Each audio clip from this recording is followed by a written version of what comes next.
بسم اللہ الرحمن الرحیم۔ گمنام ہیرو کے معزز ناظرین، السلام علیکم۔ آئیے چلتے ہیں کہانی کی طرف۔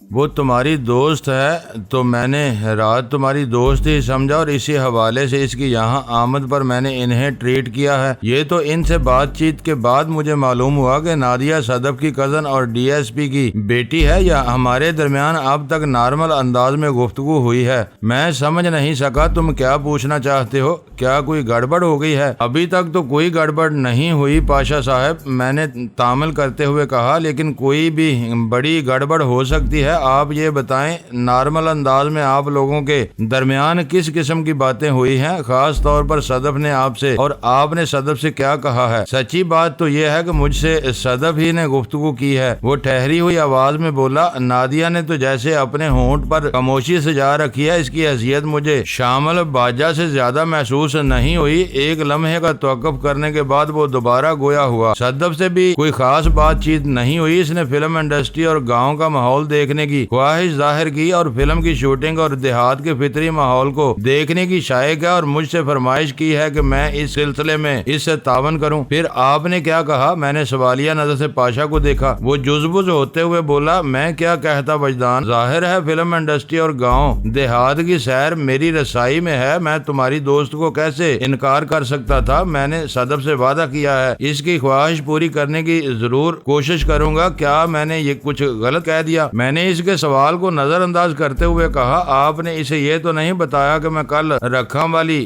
روانہ ہونے والا ہوں؟ میرا مطلب ہے میں آپ کے گاؤں سید پور جانے والا ہوں۔ نہیں، ہمارے درمیان ایسی کوئی بات نہیں ہوئی، وہ قطعیت سے بولا۔ پھر پوچھا، وجدان میں ابھی تک تمہاری اور صدف کی دوستی کو کسی مروج خانے میں فٹ نہیں کر پایا ہوں۔ تمہاری حالیہ پوچھ تاچھ سے اندازہ ہوتا ہے کہ تم صدف پر زیادہ بھروسہ نہیں کرتے۔ پاشا صاحب، سچی بات تو یہ ہے کہ میں خود ابھی تک صدف کے بارے میں حتمی رائے قائم نہیں کر سکا ہوں۔ میں نے صاف گوئی کا مظاہرہ کرتے ہوئے کہا، اس کی حیثیت میرے ایک دوست کی سی ہے، لیکن میں اپنے نجی معاملات اس سے شیئر نہیں کر سکتا۔ ہماری ملاقات کو چند روز سے زیادہ عرصہ نہیں ہوا، میں نہیں چاہتا اسے ساحل یا رکھاں والی کے معاملات کی بھنک بھی پڑے۔ تم اس سلسلے میں بے فکر رہو وجدان، پاشا نے تسلی امیز لہجے میں کہا۔ تم ان دونوں سے نمٹ کر فارغ ہو جاؤ، پھر تم سے کچھ ضروری باتیں کرنا ہے۔ میں نے ضروری باتوں کے ذکر پر چونک کر فرید پاشا کو دیکھا۔ وہ میری سوالیہ نظر کا مطلب سمجھتے ہوئے بولا، ان باتوں کا تعلق سیکیورٹی گارڈ خادم حسین اور چودھری نواز علی سے ہے۔ سیکیورٹی گارڈ اور چودھری میں کیا تعلق ہو سکتا ہے؟ ان کا آپس میں کوئی تعلق نہیں۔ وہ وضاحت کرتے ہوئے بولا، میرے پاس تمہارے لیے ان دونوں سے متعلق کچھ اہم اطلاعات ہیں۔ میں فرید پاشا کے پاس سے دوبارہ ڈرائنگ روم میں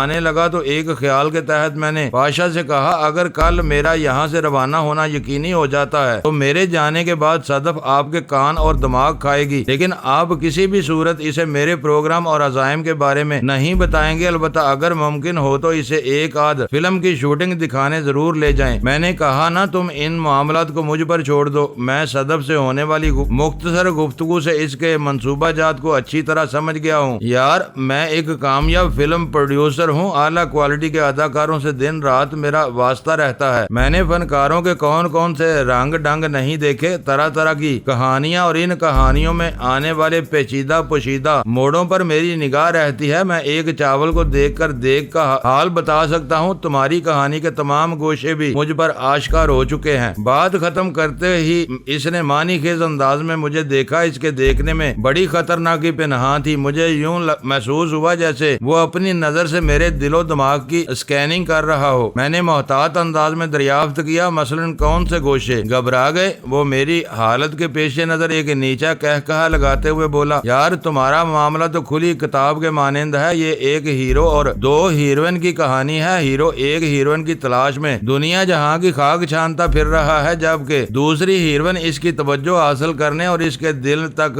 رسائی پانے کے لیے اس کا سایہ بننے کی کوشش میں ہے۔ ہیرو جیسے چاہتا ہے وہ اس سے دور ہے، اور جو ہیرو کو چاہتی ہے ہیرو اس سے دور بھاگتا ہے۔ کیا میں غلط کہہ رہا ہوں؟ اس کے سوال میں بڑی شدت تھی۔ میں مکمل طور پر انکار نہ کر کر سکا اس لیے صرف اتنا کہا، پاشا صاحب آپ کا خیال بڑی حد تک درست ہے، مگر میں کسی فلمی سچویشن میں نہیں پڑنا چاہتا، میرے پاس اتنی فرصت نہیں، مگر لگتا ہے صدف کے پاس بہت فرصت ہے، یہ اس کا پاگل پن ہے۔ میں نے زور دے کر کہا، وہ ایک بے وقوف اور سرکی ہوئی لڑکی ہے، پتہ نہیں کیوں میں صدف کے لیے اس وقت خاصے سخت الفاظ استعمال کر بیٹھا تھا۔ میں نے پاشا کو بتایا صدف میڈیکل کے فائنل ایئر کی اسٹوڈنٹ ہے، کچھ عرصہ بعد اس کے امتحانات شروع ہونے والے ہیں اور اس جنونی لڑکی کو اس نازک موقع پر مہم جوئی کی سوجی ہے۔ پاشا زیر لب مسکراتے ہوئے بولا، وجدان دل کے معاملات میں انسان کو بہت دور کی سوچتی ہے، اہم اور غیر اہم کے لیے اس کا اپنا معیار ہوتا ہے، وہ اپنا مقصد حاصل کرنے کے لیے بڑے سے بڑا نقصان بھی برداشت کر سکتا ہے۔ وہ چند لمحے خاموش رہنے کے بعد تنبیہی انداز میں بولا، نوٹ کر لو وجدان، آگے چل کر یہ لڑکی تمہاری زندگی میں بہت اہم کردار ادا کرے گی، کیا آپ نے اس کا ذائچہ کھینچا یا اس کے ستاروں کی چالیں ناپ کر بتا رہے ہیں؟ میں نے نیم مزاحیہ انداز میں کہا۔ وہ بڑے معنی خیز انداز میں نفی میں گردن ہلاتے ہوئے بولا، وجدان میں کوئی نجومی یا دست شناس نہیں، بلکہ میں تو صرف مردم شناس ہوں، اور یہ بات میں اپنے تجربے اور صدف کے تیور دیکھنے کے بعد کہہ رہا ہوں۔ اگر مجھے موقع ملا تو میں اس کہانی پر ایک سپر ہٹ فلم ضرور بناؤں گا۔ آپ تو ہر بات میں فلم کو لے کر آ جاتے ہیں، میں نے اکتاہٹ امیز لہجے میں کہا۔ وہ بولا، یار میں فلم والا ہوں، میرے دن رات اسٹوڈیو میں گزرتے ہیں، میں اپنے پروفیشن سے باہر کیسے آ سکتا ہوں؟ یہ تو میرا اوڑھنا بچھونا ہے۔ تھوڑی دیر روک کر وہ بڑے فلسفیانہ انداز میں بولا، تم دیکھ لینا وجدان، میرا تجربہ اور مشاہدہ سچ ہو کر رہے گا۔ میں فرید پاشا کے پاس سے اٹھ کر صدف اور نادیہ کے پاس آ گیا۔ صدف جٹ سے بولی، تم اچھے شریف آدمی ہو، ہم یہاں تمہارے انتظار میں سوکھ رہے ہیں اور تمہاری کچھ خبر نہیں، تم تو میں ابھی آیا کہہ کر گئے تھے اور پورے 20 منٹ بعد لوٹے ہو، کیا کوٹھی سے باہر کہیں چلے گئے تھے؟ وہ ایسا ہی سمجھ لو، میں نے جان چھڑانے کی غرض سے کہا۔ خیر تم بتاؤ کیسے آنا ہوا؟ کیا تم سے ملنے کے لیے کسی وجہ کا ہونا ضروری ہے؟ وہ میری آنکھوں میں دیکھتے ہوئے بولی۔ نادیہ نے کہا، وجدان یہ صبح ہی سے ادھر آنے کی ضد کر رہی تھی، میرے مشورے پر اس نے پہلے تمہیں فون کرنے کی کوشش کی، جب 2-3 مرتبہ کی کوشش کے بعد تم سے رابطہ نہ ہو سکا تو ہم یہاں چلے آئے۔ اب تم خود ہی اس سے پوچھ لو یہ تم سے کیا چاہتی ہے۔ اس نے مجھے گہری اور والہانہ نظر سے دیکھا، جیسے کہہ رہی ہو چھوڑوں گی نہیں، پھر زبان سے شکست خوردگی کی اداکاری کرتے ہوئے بولی، ٹھیک ہے وجدان، تم میری ان 2 خواہشات کی تکمیل کے لیے فرید انکل سے سفارش کر دو، میں اس سلسلے میں تمہیں تنگ نہیں کروں گی۔ البتہ اس نے رک کر بڑی معنی خیز نظر سے مجھے دیکھا، میں سمجھ گیا وہ کسی خاص قسم کی عیاری کے لیے پر تول رہی ہے۔ تھوڑے توقف کے بعد اس نے اپنی بات مکمل کرتے ہوئے کہا، البتہ ایک معاملہ میں تمہیں مجھ سے تعاون کرنا ہوگا، شخصی تعاون۔ شخصی تعاون؟ میں نے چونک کر اسے دیکھا، یہ کس قسم کا تعاون ہوتا ہے؟ میں نے مدبرانہ انداز میں بتایا، شخصی تعاون سے میری مراد ہے ذاتی تعاون، میں ایک معاملے میں تم سے ذاتی طور پر مدد چاہتی ہوں، تمہارا انوالومنٹ کے بغیر وہ مسئلہ حل نہیں ہوگا۔ تمہیں ایسا کون سا مسئلہ درپیش ہے؟ میں نے الجھن زدہ انداز میں دریافت کیا۔ وہ بولی، میں تم سے کنگ فو کی کچھ ٹیکنیکس سیکھنا چاہتی ہوں، تم خود ہی بتاؤ گہری انوالومنٹ کے بغیر یہ ممکن ہے؟ تم ٹھیک کہہ رہی ہو، میں نے ایک گہری سانس لیتے ہوئے تائیدی انداز میں کہا، ابھی تو میں نے خوب سیر ہو کر کھانا کھا لیا ہے، لہٰذا کسی قسم کی ایکسرسائز یا مشق کرنا مناسب نہیں۔ ایسا کرو تم شام میں آ جاؤ، تم جو سیکھنا چاہو گی میں تمہیں بریف کر دوں گا اور کوئی بات۔ وہ کچھ سوچتے ہوئے بولی، ایسا کیوں نہ کریں کہ تم ہماری طرف آ جاؤ، ماموں کے گھر کے نزدیک ہی ایک خوبصورت پارک ہے، میں جب بھی لاہور آتی ہوں جاگنگ اور واکنگ کے لیے اس پارک میں ضرور جاتی ہوں، ریس کورس پارک کا نظارہ تمہارے لیے یادگار ثابت ہوگا۔ میں نے جان چھڑانے کے لیے کہہ دیا، ٹھیک ہے، میں شام میں فون کر کے تمہیں اپنے پروگرام سے آگاہ کر دوں گا، اگر کوئی مصروفیت نہ ہوئی تو ہم پارک میں ملیں گے۔ تھوڑی دیر بعد وہ رخصت ہو گئی، میں اٹھ کر فرید پاشا کے پاس آ گیا، ہمارے درمیان تھوڑی سی گفتگو صدف کے بارے میں ہوئی، پھر میں نے پاشا کو یاد دلایا کہ وہ مجھے چند اہم باتیں بتانے والا تھا۔ اس نے دونوں ہاتھ ملتے ہوئے کہا، ہاں یار، پہلی بات تو میں تمہیں خادم حسین کے بارے میں بتانا چاہتا ہوں، میں نے اس سلسلے میں ایک اہم فیصلہ کیا ہے۔ میں کوئی سوال کیے بغیر استفساریہ نظر سے اسے دیکھتا رہا۔ وہ کچھ سوچتے ہوئے بولا، میں تمہاری بات سے اتفاق کرتا ہوں، خادم حسین میرے دشمنوں کے ساتھ ملا ہوا ہے، میں نے گزشتہ رات کے واقعے پر بہت غور کیا ہے، تمہارا کہنا بالکل درست ہے، آج میں اس کی چھٹی کر رہا ہوں، میں نے خادم حسین کی جگہ ایک دوسرے سیکیورٹی گارڈ کا انتظام کر لیا ہے۔ کیا خادم حسین کو یوں ہی سوکھا جانے دیں گے؟ کیا مطلب وجدان؟ میں نے کہا، یہ تو کوئی بات نہ ہوئی پاشا صاحب، ایک شخص کی غداری اور نمک حرامی کے سبب آپ بہت بڑا نقصان اٹھانے آنے والے تھے۔ اگر میں بر وقت مداخلت نہ کرتا تو وہ کچھ ہو جاتا جس کے لیے آپ کسی دوسرے کو تو کیا شاید خود کو بھی کبھی معاف نہ کرتے۔ اس ناکامیاب واردات کی راہ ہموار کرنے والے کو معاف نہیں کیا جا سکتا۔ میرے خیال میں خادم حسین کو اس کے کیے کی سزا ضرور ملنا چاہیے، مگر اقرار جرم کے بعد وہ چند لمحے کچھ سوچتا رہا، پھر مشورہ طلب انداز میں بولا، اس سلسلے میں مجھے کیا کرنا چاہیے؟ یہ سلسلہ آپ مجھ پر چھوڑ دیں۔ میں نے کہا، میں چٹکی بجاتے میں اس کی زبان کھلوا لوں گا۔ آپ یہ بتائیں، اس کوٹھی میں کوئی تہہ خانہ وغیرہ بھی ہے؟ کوئی ایسی جگہ جہاں پیدا ہونے والا شور شرابہ ایک محدود اور مخصوص جگہ سے باہر نہ آ سکے؟ اس نے الجھن زدہ نظر سے مجھے دیکھا اور بولا، وجدان، تم کیا کرنے کا ارادہ رکھتے ہو؟ آپ فکر مند نہ ہوں پاشا صاحب، میں نے تسلی امیز لہجے میں کہا، سب ٹھیک ہو جائے گا، آپ صرف یہ بتائیں، آپ مجھے میرا مطلوبہ مقام مہیا کر سکتے ہیں؟ ہاں، ایسی جگہ کا بندوبست ہو جائے گا، وہ ہچکچاہٹ امیز انداز میں بولا، مگر میں نے اس کا جملہ مکمل ہونے سے پہلے ہی کہہ دیا، پاشا صاحب، اس سلسلے میں آپ اپنے ذہن کو نہ الجھائیں، انشاءاللہ آج کی رات خادم حسین کا بید آپ پر عیاں ہو جائے گا۔ وہ متذبذب نظر سے مجھے دیکھ کر رہ گیا۔ میں نے پوچھا، رات آپ نے مجھے بتایا تھا کہ آپ اپنے چھوٹے بھائی نوید پاشا سے فون پر بات کریں گے۔ افراتفری میں تو اس بارے میں آپ سے پوچھنا ہی بھول گیا۔ جب تک مجھے رکھاں والی کی خیر خبر نہیں مل جاتی میں آئندہ کا لائحہ عمل نہیں بنا سکتا۔ کل سید پور روانگی بھی اس سے مشروط ہے۔ یار، اصل میں تو میں تمہیں نوید ہی کے بارے میں بتانا چاہتا تھا، فرید پاشا نے اپنے مخصوص لہجے میں کہا۔ خادم حسین کا ذکر ضمناً آ گیا۔ میں نے رات تمہیں شب بخیر کہنے کے بعد سید پور فون کیا تھا، نوید سے میری تفصیلی بات ہوئی ہے، میں نے اسے سب کچھ سمجھا دیا ہے۔ آج دوپہر 2 بجے کے بعد وہ مجھے فون کر کے تازہ ترین اطلاعات فراہم کرے گا۔ اس کے بعد ہم کوئی عملی اقدام اٹھانے کے بارے میں شیڈول بنائیں گے۔ میں نے اپنی ریسٹ واچ پر نگاہ ڈالتے ہوئے کہا، 2:15 تو بج رہے ہیں، نوید نے 2 اور 3 کے درمیان فون کرنے کو کہا تھا۔ فرید پاشا کی بات ختم ہوئی تھی کہ ٹیلی فون کی گھنٹی بج اٹھی۔ تیسری گھنٹی پر پاشا نے ریسیور اٹھا لیا۔ ہیلو کے جواب اور تبادلے کے بعد تھوڑی سی رسمی الیک سلیک ہوئی، پھر پاشا نے ماؤتھ پیس پر ہاتھ رکھ کر مجھے بتایا، نوید کا فون ہے۔ اس کے بعد وہ دوسری جانب گفتگو میں مصروف ہو گیا۔ میں پاشا کے سامنے بیٹھا اس کے چہرے کے اتار چڑھاؤ کا جائزہ لیتا رہا۔ اس کے ساتھ ہی یک طرفہ گفتگو بھی میری سماعت تک پہنچتی رہی۔ چند لمحات کے بعد پاشا نے ایک مرتبہ پھر ماؤتھ پیس کو ہاتھ سے ڈھانپا اور مجھ سے استفسار کیا، وجدان، کل دوپہر کو رکھاں والی چودھری نوازش علی کی حویلی میں ایک غیر ملکی لڑکی کو پہنچایا گیا ہے۔ چودھری کا بیٹا فیصل بھی اس کے ساتھ ہی پہنچا ہے۔ نوید کی اطلاعات کے مطابق اس لڑکی کا تعلق چائنا یا تھائی لینڈ سے ہو سکتا ہے، مگر تم تو کہہ رہے تھے تمہاری ساتھی کا نام ساحل ہے، کیا ساحل کو میں نے اس کا جملہ ختم ہونے سے پہلے ہی اضطراری انداز میں کہا، ہاں وہی لڑکی میری ساحل ہے۔ پاشا نے پوچھا، کیا ساحل کا تعلق پاکستان سے نہیں؟ اس کا تعلق در حقیقت نیپال کے ایک گاؤں سے ہے۔ میں نے بتایا، مجھ سے وابستہ ہونے سے قبل اس کا نام دنو تھا، میں نے اس کا نام تبدیل کر کے دنو سے